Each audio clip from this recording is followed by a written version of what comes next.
मैदान अनेक होतात, पण पेडगाववरती तुमचं प्रेम आणि खर्च करायचं ठिकाण पेडगावच का? काय हो दादा, बंदी घातली ती बरोबर केलं का, योग्य का अयोग्य, तुम्हाला प्रश्न? हे नियम तुमच्याकडे आमच्याकडे नाही, ते तुझ्या घरात म्हणजे काय का तुमचं म्हणजे काय तर म्हणला तो. नमस्कार मित्रांनो, आपण आलोय लेंगरे 42 सरकार. मित्रांनो, पेडगावचं मैदान आलं की जेवढी चर्चा पेडगावच्या मैदानाची तेवढी चर्चा दादांची.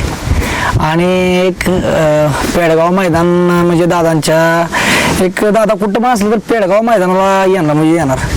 आणि ह्यो जो मागचा नंदी दिसतोय, गेल्या वर्षी पेडगावच्या मैदानात ह्यानं आदतमध्ये 1 नंबर केला आणि दादाने त्याला तब्बल 30 लाखाला खरेदी केला. म्हणजे पेडगावच्या मैदानासाठी पेडगाव मैदान म्हणजे दादाचं किती लक्ष असतं पेडगाव मैदानावर. राज दादा नमस्कार. नमस्ते दादा, कसं पेडगावचं मैदान आलं की आधी 4-5 दिवस तुम्ही असताच? हो, अगदी बरोबर आहे. पेडगावचं मैदान आणि माझं एक अतूट नातं आहे पहिल्यापासून म्हणजे जसं बैलगाडी क्षेत्रात आलं तेव्हापासून. खरं तर मी गेल्या आठवड्यात दुबईमध्येच होतो आणि येणार होतो खरं तर मी या महिन्याच्या एंडिंगला, पण पेडगावचं मैदान आलं आणि मग मला काय बेचैनी माझी चालू झाली आणि मी खरं तर त्यासाठीच म्हणजे आता आलो, दुबईवरनंच आलो की त्या पेडगावच्या मैदानासाठी आलो. आणि राहिला प्रश्न पेडगाव सारखं मैदान परत होणे नाही आणि होणार पण नाही. जसं की धनाभाऊ आता 21 तारखेला 22 तारखेला पेडगावचं मैदान आहे आणि त्याच वेळेला आपल्या मला वाटतं कुठे संभाजीनगरला कुठे 21-22ला त्यांनी पण मैदान घेतले. तुम्हाला माहित आहे का धनाभाऊ, पंढरपूरचा विठ्ठल एकच असतो, म्हणजे विठ्ठल आपण ज्याला पंढरपूर म्हणतो, परत जे होतं ते काय म्हणतो, प्रति पंढरपूर म्हणतो. आपण बालाजी म्हणतो, नंतर कुठे केलं तर हा नंतर कसं होतं, नंतर प्रति बालाजी होतो. तसं पेडगाव ही पेडगावच असणार आहे. कोणी जरी 21 तारखेला 22 तारखेला जरी मैदान घेतलं तरी त्या मैदानाची बराबरी कधीच होणार नाही. म्हणून पेडगाव मैदान हे नंबर 1 मध्ये असणार का तर असणारच आहे. दादा, अनेक लोकांचे कमेंट वाचतो किंवा एक थेट प्रश्न विचारतो, मैदान अनेक होतात, पण पेडगाववरती तुमचं प्रेम आणि खर्च करायचं ठिकाण पेडगावच का? खर्च कराय म्हणजे ना, मी असं खर्च कराय मला काय कोणाची अशी जबरदस्ती वगैरे असं काही नाही, पण मला ते आतून वाटतं. आणि त्या पेडगाव बद्दल मला म्हणजे जेवढ्या मी आजपर्यंत बाईट दिली असतील किंवा जेवढ्या विषय मी जेवढ्या वेळ बोललो असेल, मला पेडगाव बद्दल ना प्रेम हे माझ्या हृदयात पहिल्यापासूनच आहे. म्हणजे मी जसा त्या माझे मित्र सुनील मोरे यांनी मला बैल दिला आणि तिथून माझी खरी तर बैलगाडी क्षेत्रातली सुरुवात झाली, म्हणून त्या म्हणजे माझी श्रद्धा आहे मनात थोडक्यात त्या मैदानाबद्दल. आणि म्हणून मी ते खर्च जे करतो किंवा काय करतो ते माझ्या आतून येत असते, मला काय जबरदस्ती म्हणजे असं काहीच नसते ते. म्हणजे पेडगावनं तुम्हाला हे म्हणजे थोडक्यात बैलगाडी क्षेत्रात नाव दिलं तर पेडगावच्या म्हणजे मोरे सारखांनी बैल दिला. आता सुलतान, पेडगाव म्हटलं की सुलतान, आणि एक तुमच्या पेडगावच्या आणि दादांच्या मधला दोघांमध्ये म्हटलं तर सुलतान. तर सुलतान तुम्ही कुठं बघितलं आणि कसं म्हणजे डोक्यात कसं आलं हीच घ्यायचं बैल? तसं तर सुलतानला बऱ्याच वेळा मुंबईत पळताना मी बैल बघायचो बिनजोडला, त्यावेळेला बंदी असायची, बिनजोडला बैल पळायचा. आणि मोरेने मोठं मन करून मोरेना जास्त पैशाला बैल मागत असताना सुद्धा मोरेनी एक चांगल्या दावणीला बैल जातोय. तुम्हाला खरं सांगतो आज पण गोष्ट की एक चांगल्या दावणीला बैल जातोय म्हणून सुनील मोरेनी तो बैल आपल्याला दिला. आणि तिथून खरं आम्हाला म्हणजे यश म्हणतो ना बैलगाडी क्षेत्रात जे टॉपला राहायला लागतं त्यासाठी तो तिथून खरं सुरुवात झाली. आणि तेव्हापासून त्या पेडगावचं माझं एक अतूट नातं निर्माण झालं. म्हणजे ते आता बुवा असतील, पाटील असतील किंवा जे अख्खं गाव आहे पेडगावाचं किंवा ती पेडगाव फाटे, माझ्या हृदयात असं त्याबद्दल एक वेगळं स्थान आहे. आता पेडगावच्या मैदानासाठी अनेक लोकांचं पण म्हणणं आलं की ज्या पेडगावच्या मैदानात तुमचं आणि त्यांचं पेडगावच्या मैदानावर बैल असणार आहे तिथं आपलं बांधाय वगैरे काय? हा, बैल न्यायचं पेडगाव सुलतान न्यायचं बांधायला. पण पेडगाव मध्ये कसं आहे, ती एवढं मोठं मैदान महाराष्ट्रातलं, ज्या मैदान म्हणजे लोक तिथे येताना मला खूप मोठं बक्षीस भेटेल किंवा काय भेटेल म्हणून येत नसतं तर तुम्हाला तिथं जर माझी गाडी गोलात आली तर माझं नाव होईल किंवा म्हणजे अख्ख्या महाराष्ट्रभर तिथं जी गाडी राहते हाच बैल विचार करा. हा पाठीमागे जो बैल आहे देवा, पेडगावच्या मैदानाच्या अगोदर ह्या बैलाचा किस्सा सांगतो मला मी. पेडगावच्या मैदानाच्या अगोदर हाच बैल आम्हाला तो 7 लाख रुपये द्यायला तयार होता 5 दिवस अगोदर. तुम्ही म्हणला पेडगावला या. मी काय बोललो की हा बैल आम्हाला तुम्ही पेडगावला पळवून द्या, तर तो बोलला नाही. मग नाही बोलला आणि परत त्याचा पायरा झाला, तो आला, त्याने तिथं 1 नंबर केला. तोच बैल 10 दिवसांनी 30 लाख रुपयाला घेतला. म्हणजे पेडगाव मध्ये काय कमाल आहे ना ते 23 लाख जास्त मधून. हा म्हणजे पेडगाव म्हणजे जरी आपण म्हणले ना पेडगाव सारखं आम्ही मैदान करू काय करू, मी सांगतो होणार नाही. पंढरपूरच असतं, बाकीचं मग काय आता प्रति असतं ते सगळं विषय म्हणजे अगदी त्या ह्याच्यावर आलं. आता काय आहे म्हणजे अनेक आता हे प्रश्न कुणाला आवडेल नाही आवडेल मला माहिती नाही, पण मी एक विचारतो थेट तुम्हाला प्रश्न. काय हो दादा, बंदी घातली ती बरोबर केली का, योग्य का अयोग्य, तुम्हाला हा प्रश्न? माझं वैयक्तिक मत म्हणून मी सांगतो बरं का तुम्हाला. म्हणजे वैयक्तिक मत, तुम्ही बैलगाडीच्यात म्हणजे बैलगाडी मालक म्हणून एक असं समजून थोडक्यात की बंदी घातली योग्य का अयोग्य याच्यापेक्षा ज्यांनी ही बंदी उठवायसाठी जीवाचं आतोनात म्हणजे रान केलं म्हणून आज आपण जे म्हणजे लोकांच्या चर्चेत आहे, नावात आहे. आणि ज्या बैलगाडी संघटनेनं थोडक्यात हे एवढं जे व्याप करून एवढी बंदी उठवली आणि ज्या वेळेला असा कुठेतरी एखादा निर्णय द्यायला येतोय आणि त्यावेळेला कोण तर उठतोय आणि सांगतोय की हे तिकडं हा निर्णय तुमच्या तिकडं आमच्या इकडे नाही, तर साहजिकच आहे आपण बैलगाडी संघटनेबरोबर राहिलं पाहिजे होतं. आणि तिथल्या लोकांनी तिथल्या सगळ्या लोकांनी त्याला सांगायला पाहिजे होतं की आम्ही बैलगाडी संघटनेबरोबर तुझ्या बरोबर नाही म्हणून. मग हा विषय चिघळला नसता. हा विषय जो चिघळला ना त्याचं मेन कारण हेच आहे की तुम्ही जर संघटनेपेक्षा मोठं व्हायला लागला तर मग का ही टिकणारच नाही क्षेत्र ही. बरोबर आहे. म्हणजे थोडक्यात आता इतके दिवस तर कोण नाहीच म्हणत नव्हतं त्यांना, येत होती. म्हणजे असं काय नाही की येतच होते ना, चालूच होतं ना बोलणं. आज तिकडे हा विषय तिकडे बघा, इथलं म्हणजे तुम्ही नियम तिथलं वेगळं म्हणलं. मी काय झालं माहितीये का, तुमची जी भाषा होती ना जी कोणी केली, मी काय त्या मैदानात नव्हतो किंवा काय नव्हतो, की हे नियम तुमच्याकडं आमच्याकडं नाही, ते तुझ्या घरात म्हणजे काय का तुमच्या म्हणजे काय तर म्हणला तो. म्हणजे त्यावेळेला मी सांगतो संघटनेपेक्षा तिथला जे होते बैलगाडीवाले त्यांनी त्याला जाऊन सांगायला पाहिजे होतं तू घर गाठ म्हणून. तू ही बैलगाडी संघटना आहे म्हणून ही सगळं चाललंय. ज्याने कोणी हे पावलं चालवतं ना त्याला सांगायला पाहिजे तिथल्या सगळ्यांनी. ज्या आज म्हणतात ना आम्ही दुसरं मैदान 21ला भरू 22ला भरू, काय हरकत नाही, तुम्ही पण बैलवाला आहे आम्ही पण बैलवाला आहे, पण पेडगाव एकच असणार आहे. पंढरपूर जसं एकच आहे ना तसं पेडगाव पण एक आहे. बालाजी जसं एक आहे तसं पेडगाव एक आहे, असं एकच समजायचं. ते प्रति होणार आणि प्रतीच असतं शेवटी. बरोबर. आता हे अनेक लोक म्हणते आम्ही पेडगाव सारखं मैदान म्हणून, हे काय 1 दिवसाचं मैदान किंवा 2-3 तासाचं मैदान किंवा 2-3 तासात तयार झालेली गोष्ट नाही. किती दिवसापासून तयार झालेली आहे गोष्ट? पहिली गोष्ट अशी आहे की आम्ही तयार करतो, मी तुम्हाला तेच तर सांगतो, फिरून ते सांगतो की ते तयार करून होत नसतं, ते नॅचरल लागतं. आणि पेडगाव हे नॅचरल आहे. म्हणजे पंढरपूर जसं आहे तसं बाकी होतं ते काय प्रति पंढरपूर होतं किंवा प्रति बालाजी होतो, ते काय ओरिजिनल बालाजी होतं का नाही. तसं पेडगावच असणार. तुम्ही किती पण 21ला भरवा 22ला भरवा 25ला भरवा, त्या पेडगावची बराबरी अजिबात होणार नाही. आणि मी छातीत ठोकून सांगतोय तुमच्या चॅनलवर. अनेक एक कमेंट वाचली दादा की अनेक एक कमेंट एका फंटरानं कमेंट केली, तुम्ही पेडगावचं मैदान भरवसाल प्रति पेडगाव म्हणून, पण तुम्ही डोंगर कुठं आणणार? मी नॅचरल जे शब्द वापरला ना ओरिजिनल थोडक्यात ती कसं आहे, ती निसर्गाने दिलेली देणगी आहे थोडक्यात सांगतो मला. आणि ती तुम्ही काही करून काय तसं मिळणार नाही. निसर्ग एकच बनवतो, सगळीकडे तसंच बनणार, थोडंच आहे ते. म्हणजे कसं आहे साम्य होईल पण ते तसं होणार नाही. तर दादांनी सांगितलं की पेडगाव आणि अनेक दादा म्हटलं की मागच्या मैदानात दादांचीच 30 लाखाची खरेदी आहे.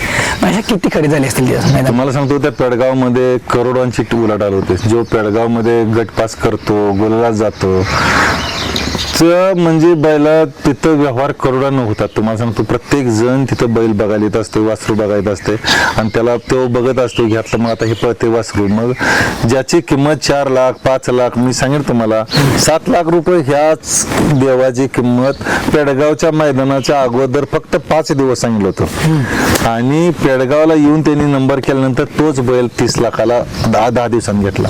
दादा एक प्रश्न अजून एक रोखतो आहे की अनेक बघा तुम्ही अनेक नंदी खरेदी झालं म्हणजे आता तुमचं वैयक्तिक तुमचा पण नंदी आहे स्पष्ट बोलतो पण किती गुलाल झाले पेडगाव नंतर?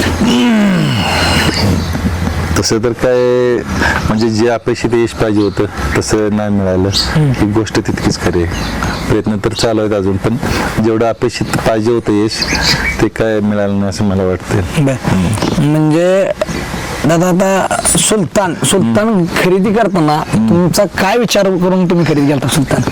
खरं तर त्यावेळेला बंदी होते आणि बिनजोड चालायचे, त्यामुळे म्हणजे कसं आहे की हा ह्या बैलावरती आपण म्हणजे बिनजोड चांगले म्हणजे करू शकतो किंवा बैल मुंबईत ऑलरेडी पळायचा तो बैल दुई खांदी बाहेरनं, त्यामुळे त्या बैलाला मुंबईत म्हणजे चांगलं म्हणजे डिमांड होतं, बैलाला नाव होतं. तसंच आहे बरीच बैल घेतो आपण प्रत्येक, पण जो पेडगावमध्ये नंबर करतो बैल त्या बैलाला महाराष्ट्रात मागणी असते का तर 100% असते. त्या बैलाचं मार्केट असतं का? हाच बैल जर पेडगाव सोडून दुसऱ्या मैदानात कुठं पण 1 नंबर आणि सलग 10 नंबर असं केला असता ना, 1 नंबर, तरी सुद्धा एवढं पैसे या बैला कोण दिलं नसतं. 1000 गाडीत जेव्हा बैल 1 नंबर करतो म्हणून आपण त्याला तेवढे पैसे दिले. बरोबर आहे दादा. आता अनेक लोकांचं म्हणणं पण येतं की पेडगावला तुम्ही गट पास केला तर इकडे 2 गुलाल केल्यासारखं झालं आणि म्हणजे आणि पेडगावला गुलाल केला की इकडे तुम्ही 10 नंबर केले तर बराबरीत आहे, म्हणजे नुसतं गुलालात राहिलं तर हो आहे. म्हणजे आहेच आहे ना, कसं आहे की तिथे एवढं कॉम्पिटिशन असते, सगळ्या गोष्टी असतात आणि तेवढ्या कॉम्पिटिशनला तुम्हाला टिकून त्यातनं तुम्हाला म्हणजे गट पास करायचा आहे. आता तरी एवढं कडेकोर नियम काढले ती की मी सांगेल सर्वसामान्य गरीबातला गरीब माणूस तो सुद्धा आता ह्या ज्या संघटनेने नियम काढले ते की एकच चिठ्ठी किंवा काय खूप चांगलं आहे तुम्हाला सांगतो. म्हणजे नाहीतर पहिलं कसं वयाचं ती गाडी चुकवायची ह्यात जायचं, मग त्या गटात तो गेला की ह्याची मार खायची गरीबाची किंवा काय. आता गरीब म्हणायचं नाही कोणाला, बैलगाडी क्षेत्रात कोण गरीब हा प्रकारच राहिला नाही. तर आता तो फरक आता एक म्हणजे बऱ्यापैकी जे नियम चालले म्हणजे हे काय त्यांच्या स्वतःच्या स्वार्थासाठी आहेत, काय त्यांचं काय स्वतः स्वार्थ. हे बैलगाडी क्षेत्रात चांगलं बाबा व्हावं, ज्या गोष्टीसाठी आपण एवढा त्याग केला किंवा म्हणजे उंचीवून येण्याचा प्रयत्न केला ते चांगलं व्हावं एवढंच येतो असेल ना. त्यांना कसं महिन्याला कोण पगार बिगार देते का आपल्या संघटना काय असे नाही. तर दादा आता पेडगावचं मैदान आणि मोरे सरकार काय होत त्या माणसाची काय एक महिनाभर काय परिस्थिती असते तुम्ही जवळून बघितलं माणूस? खरं तर पेडगावचं मैदान आणि मोरे सरकार म्हणजे हे एक आतुरनात असं जोडलेलं आहे. त्याच्या पुढची गोष्ट सांगतो, त्या पेडगावच्या मैदानानंच मोरे सरकारला पण मोठे केलं. म्हणून ते जे आहे का ना, जरी मेहनत त्रास असला ज्याच्यामुळं आपण मोठं होतो त्याच्यासाठी किती पण कष्ट करायला आपल्याला कधीच काय वाटणार. मोरेंना पण तेच आहे की म्हणजे कष्ट करताना त्यांना काय वाटणार नाही, त्यांचं नाव अख्ख्या महाराष्ट्रभर आहे. असा माणूस नाही की जी सुनील मोरेंना ओळखत नसेल असं मला काय वाटत नाही. की अहो आमच्यासारख्याला जर कुठे पण मुंबईत दुबईत कुठे जाय तिथे जर लोक ओळखत असेल तर सुनील मोरेंना ओळखत नसेल असं काय मला काय माणूस कोण वाचायला असं मला वाटत नाही. की गेल्या वर्षी पण तुम्ही गेलत ह्या वर्षी पण, आणि लाईव्हचं सगळ्यात महत्वाची गोष्ट म्हणजे लाईव्हचं म्हणजे काय स्वागत करतो मी स्वतः स्वागत करतो, कारण ती जी ग्लॅमर आहे तिथं नेटवर्क नसतं आणि तिथपर्यंत जर तुम्ही त्या गोष्टी केल्यामुळं 14 देशात ती शर्यत दिसणार आहे. आता तर 14 देश मी सांगतो, माझं तर असं म्हणणं आहे 14 देश नाही तर 20-25 देशात बघत असतील लोक असं माझं मत आहे. आता सांगतो मला, कारण बराचसाच वर्ग आहे ना. आता आपल्याकडे एवढी लोक अशी बाहेर आहेत वेगवेगळ्या. आता मी आता आफ्रिकेत होतो, आत्ताच होतो आफ्रिकेतनं परत दुबईत गेलो. म्हणजे तुम्हाला सांगतो एवढी 14 देश नसेल तर आता मी सांगेल 25-30 देशात बघत असेल, जास्तच बघत असेल असं माझं मत आहे. मग तिथे कधी कमी असेल वर्ग, म्हणजे 5-25 पोरं असलेली किंवा नाही 1-2 काय घेऊन बसलाय, 5-25 पोरं असलेली किंवा 20 असलेली, पण आता तर मी म्हणेल 5-25 देशात बघत असलेली. दुसरी गोष्ट अशी आहे की ही जी लाईव्ह आहे हे तुम्ही सांगा तिथून तो असा टीव्हीला मोबाईलवर असं म्हणजे जीवाच्या आकंतानं बघत असतो आणि इथं लाईव्ह तुटलं की सगळं त्याचा मूड तिथं आणि अशी एका वेळेला लाईव्हला 70,000 80,000 लोक असते ती आणि मी ज्यावेळेला बघायचो ना त्यावेळेला मला वाटायचं अरे अरे हे तुटलं की मग आम्ही तिथं बेचैन ना जे मैदानात आहे त्याला दिसतंय की डोळ्यांनी पण तिथं आम्ही असतो ना तू एकदम बेचैन होतो आता काय करायचं असं म्हणून मला असं वाटलं की त्यावेळेला कोणाही डोक्यात काही कल्पना नव्हती ती डिश काय ती असं किंवा काय असते ते म्हणून मी त्यावेळेला म्हणलं की आपण असं करूया पेडगाव मैदान तिथून सुरुवात केली ह्या पेडगाव म्हणजे जी यात्रा कमिटी आहे त्यांची किंवा पेडगाव संघटना आहे काय त्यांचं मी खूप खूप आभार आहे की त्यांना एवढी जण म्हणतात की आम्ही देतो लाईव्ह आम्ही पण त्यांनी सांगितलंय की विनायक दादाच कायम लाईव्ह राहील म्हणजे नाव राहील किंवा लाईव्ह सुरुवात केली आपण म्हणून त्यांचं असं म्हणणं आहे की जे आहे ते विनायक दादाच कायम असं तेच करतील बाकी कोणाला काय करायचं असेल ते करतील करण्यासारखं खूप आहे उद्या त्यांनी माझ्यावर ते मी तुम्हाला कॅमेऱ्यासमोर सांगतो उद्या त्यांनी माझ्यावर कोणतीही जबाबदारी टाकू द्या मी एकाच सेकंदात होय म्हणणार त्यांना अहो त्यांनी जर म्हणले ना दादा सगळी बक्षीस द्या त्यांना जी सगळी बक्षीस द्यायची माझी तयारी अगदी सगळी बक्षीस द्यायची तयारी त्यांनी म्हणू द्या बघा महत्वाची गोष्ट म्हणजे पेडगाववरचं प्रेम बघा आता दादा किती ह्या म्हणजे आदतला आणि ओपनला किती बक्षीस लावले तुम्ही बक्षीस नाही लावलं आता ऐका ना मी काय लावलं अदानी ओपनला मी एक हे सांगतो मला लोकांच्या डोक्यात एक भ्रम आहे ती भ्रम पहिला काढतो की दादांची बक्षीस लावलं ती कोण घेऊन जाणार काय झालं सांगतो ही कल्पना सुचली कशी म्हणजे खूप महत्वाचा विषय सारखं सारखं सगळ्याला मला असं सांगून आता कंटाळा आलाय पण मी तुमच्या चॅनलला सांगतो की ज्या वेळा 2-3 वर्षापूर्वी बकासूरने सलग 2 दिवस 1 नंबर केला आणि त्यावेळेला माझ्या डोक्यात अशी संकल्पना आली की सलग जो कोण 2 दिवस सलग 1 नंबर करत त्याच्यासाठी 1 लाख रुपये बक्षीस ठेवायचं म्हणजे ते बकासूरवर प्रेम आहे का तर हो आहेच पण मी असं म्हणतो की बकासूरनंच काय कोणी पण करू द्या ना माझं असं कुठं काय मी काय म्हणलं की बकासूर नाही केलं तर मी काय देणार असं काय म्हणलं का त्याच्या पुढची गोष्ट सांगतो मला की ते जे पैसे आहेत ते मला असं आता आत म्हणून वाटलं हा हसायला वेगळं बक्षीस आपण लावूया बाकी तर बक्षीस ढाल बिल तर सगळेच देते ते सगळं करते पण ते बक्षीस जर नाही नेलं तर ते बक्षीस मी ते यात्रा कमिटीला उद्या जाऊन जमा करणार 21 तारखेला मैदान आहे बाईट देतोय 16 तारखेला 15-16 तारखेला ते बक्षिसाचं त्यांना जिथं कमी पडतील पैसे म्हणजे यात्रा कमिटी आहे बाबा काय का म्हणजे कुठल्या एवढ्या गोष्टी करायच्या सगळ्या तर ते पैसे त्यांनी कुठे काय वापरणार मी त्यांना विचारते कुठं त्यांनी आणि त्यांनी मला सांगायचं काय बंधन नाही काय कुठे पण वापरा ते त्यांचा अधिकार आहे बरोबर हा म्हणजे लोकांना काय वाटतंय की हे बक्षीस नाही तर पैसे याच्याकडे जाणार माझ्याकडे जाणार पण मी ते पैसे सर्वात पहिल्यांदा अगोदर त्यांच्याकडे जाऊन जमा करतो ही गोष्ट अशी आहे बाकीच्या मैदानात मी तुम्हाला सांगतो झेंडा पण कोण लक्ष देत नाही त्याला म्हणजे ते दिवसभर एवढं मैदान 5 वाजेपर्यंत म्हणजे पार पाडण्यासाठी त्या जीवाची आटाकाटा असते काय माझ्या एकट्यासाठी नसते ते अख्ख्या मैदान पार पाडावं अलाउन्सर असते ती मैदान अलाउन्सर शिवाय तुमचं मैदानच फास्ट होणार नाही ध्यानात त्यांनी सांगायचं मग तिथं कसं वाटतं मला वाटतं आला ह्या मैदानासाठी आपण ना असं एकदम वेळेत पार पडलं पाहिजे असं झालं पाहिजे तसं झालं पाहिजे ते मैदान उंचीवर गेलं पाहिजे म्हणून हे सगळ्या गोष्टी मला तिथं असं म्हणजे किती पण काय खर्च करताना मला त्याचं काहीच वाटत नाही मी तुम्हाला सांगितलं ना त्यांनी जर मला उद्या म्हणलीच की दादा सगळं जेवढी बक्षीस आहेत तेवढी एकदम तुम्हीच देऊन टाका तर मी तुम्हाला सांगेल 1 मिनिटात त्यांना होय म्हणाल हा देऊन टाकली म्हणून सांगाल दोन्ही पण मैदानाची बक्षीस दादा द्यायला तयार आहेत पण कसं आहे पेडगावचं मैदान त्यांनी फक्त दादाला म्हणावं आणि सांगावं आणि दादा मला वाटते करून टाकणार कसं आहे सिद्धांत सांगतो मला की एक दानत असते की दानत म्हणण्यापेक्षा ना एक तुमची इच्छाशक्ती पाहिजे मला त्या गावाविषयी त्या फाटीविषयी म्हणजे अख्ख्या म्हणजे या बैलगाडी क्षेत्रात जेवढ्या शर्यती होतात ना त्याच्या एवढं मला आतुर म्हणजे ओढ कुठेच नसते ही अगदी काळ्या दगडाची रेख सांगतो मी तुम्हाला